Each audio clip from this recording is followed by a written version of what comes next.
આજે અમરેલી જિલ્લા સંસદીય મત ક્ષેત્રના ઉમેદવાર તરીકે કોંગ્રેસ પક્ષના શીર્ષ નેતૃત્વના આશીર્વાદ થકી અને અમરેલી જિલ્લાના તમામ જનજન થકી આશીર્વાદ થકી આજે ઉમેદવારી પત્ર ભર્યું છે ત્યારે મને મારી જીતનો સંપૂર્ણ વિશ્વાસ છે એટલા માટે કે જેની ઠુમર એ જીતીને સંસદ સભ્ય બનીને જાય એટલા માટે નહીં, પરંતુ અમરેલી જિલ્લાનો દરેકે દરેક મતદારની વેદના પોતાની વેદના છે કે દિલ્હી સુધી એનો અવાજ બનીને જેની ઠુમર જીતીને જાય એના વિશ્વાસ સાથે આજે હું ઉમેદવારી પત્ર નોંધાયું છે।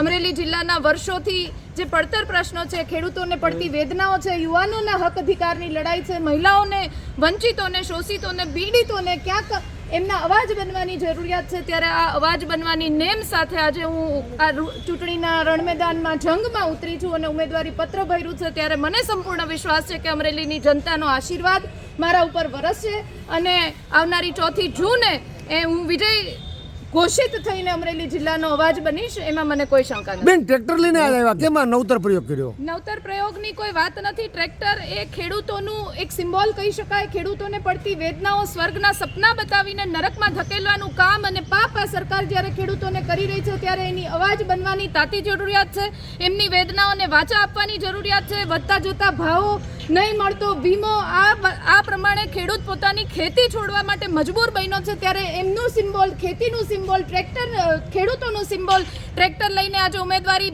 પત્ર ભરવા આવી છું, ત્યારે ખેડૂતોનો અવાજ આ દીકરી બનીને બતાવશે, એ સિમ્બોલ સાથે નીકળી હતી।